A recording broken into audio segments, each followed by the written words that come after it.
Welcome back to The Night Shift, episode 2. If you enjoy the story, do well to subscribe. It encourages me to write more stories like this. First night, the door opened before I knocked. Not slowly, not with a creak or a groan, the way doors in scary places are supposed to open in every film I have ever watched. It just swung inward, smooth and immediate, like it had been waiting on the other side for exactly this moment, and the warm amber light from inside spilled out into the dark hallway and landed on my face, and I stood there in it, like an idiot with my hand still raised and my knuckles touching nothing. I lowered my hand, I stepped inside. The room was a study, floor-to-ceiling bookshelves on every wall, packed so tightly with books that the spines blurred together into a single texture of dark leather and faded gold lettering. A large desk near the window, papers arranged in neat, precise stacks that suggested someone who found disorder personally offensive.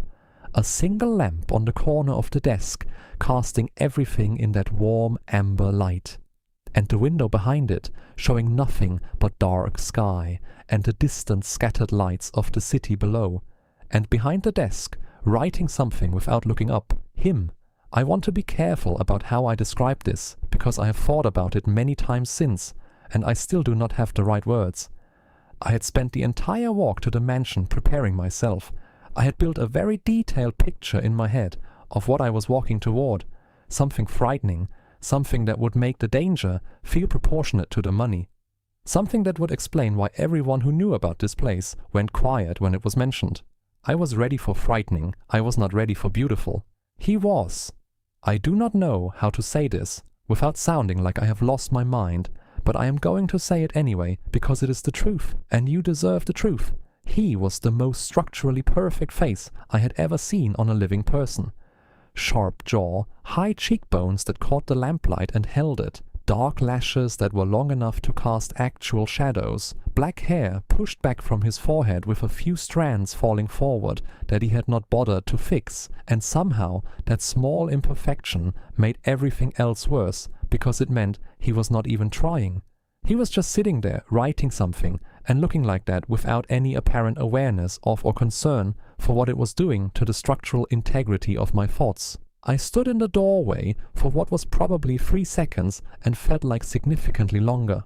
"Close the door," he said, still not looking up. I closed the door. I put my back against it briefly because my legs had developed an opinion about the situation, and their opinion was that standing was optional. Then I reminded myself that I had survived an eviction, 2 would-be thieves, and a gate that opened by itself, and I walked into the room like a person who had things under control. He finished writing, set down his pen, and looked up. His eyes were dark. Not just dark in color, dark in the way that certain depths of water are dark, where you cannot tell how far down they go, and something in your brain quietly advises you not to find out. They moved over my face once, quickly and completely, and I had the very specific feeling of being read, not looked at, read. Like I was a document he was assessing for relevance. Whatever conclusion he reached, he kept entirely to himself. "Your hours are 6 to 11, he said. His voice had that same quality I remembered from the street, that weight behind it, that density, like each word cost something, and he had decided the expense was worth it. You do not go past the east corridor on this floor. The 3rd floor does not exist as far as you are concerned.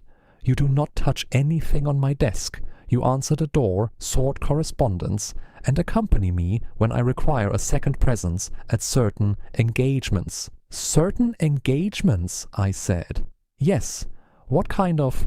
"The kind I will inform you about when they occur." I looked at him. He looked at me. The lamp between us burned quietly, and the city outside the window said nothing useful. "Any questions?" he said, in the tone of someone who did not want any questions. I had approximately 40 questions. I had questions about the East Corridor and what was in it. I had questions about the 3rd floor that did not exist. I had questions about what certain engagements meant and why they required a second presence, and whether that second presence had ever come back from them. I had questions about the photograph I would find later, but that is episode 4, and I'm getting ahead of myself. What I actually said was, "Is there a contract?" He blinked. Once, slowly, like the concept had arrived from a very long distance, and he was waiting for it to finish traveling before he responded to it. "Your rent has been paid," he said. "That is your contract." "Right," I said. "Cool, very legal, completely fine." He went back to his papers. I was apparently dismissed. Mrs. Adela found me standing in the hallway outside the study 30 seconds later, looking like someone had removed a significant portion of my operating system and not replaced it. She did not comment on this. She simply said, "Follow me," in a voice that suggested she had seen this exact expression on exactly this spot many times before, and led me downstairs.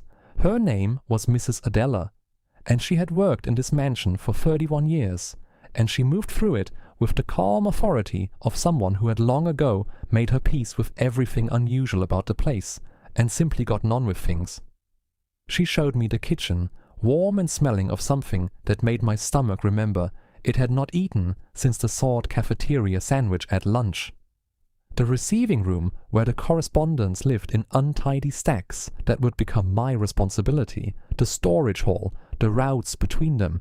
She fed me without asking whether I was hungry, which I was, deeply, and she talked while I ate, which I needed, and she told me the rhythms of the house the way someone tells you the personality of a place they love, even when that love is complicated. "Mr. Martin takes his tea at 9, she said. "Black. He does not want to be spoken to while he drinks it." "Has he ever said that?" I asked. She smiled into her pot. "He doesn't have to." My first task was the correspondence in the receiving room. I sat at the small table by the window and worked through it carefully.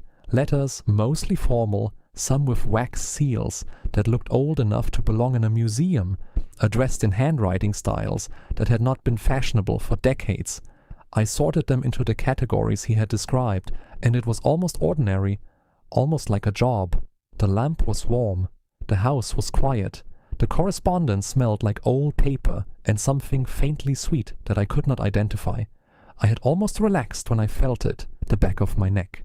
That specific awareness, the one that has nothing to do with sight or sound, the one that lives somewhere older and deeper than either of those things, and communicates in the language of certainty rather than evidence. Something is looking at you.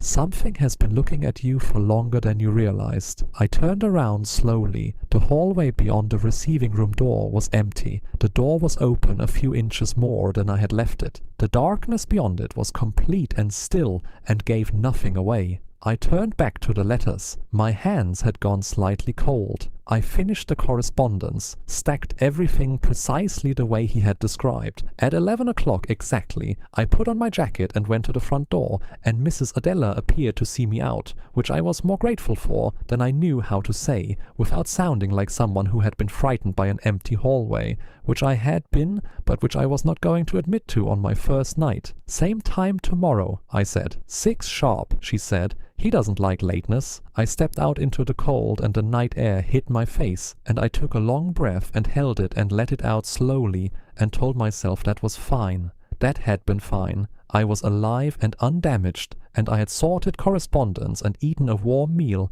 and nothing frightening had actually happened. I was at the gate when I made the mistake of looking back. 3rd floor. The floor that did not exist as far as I was concerned. One window lit from inside with a warm amber glow, and in that window, perfectly still, a silhouette.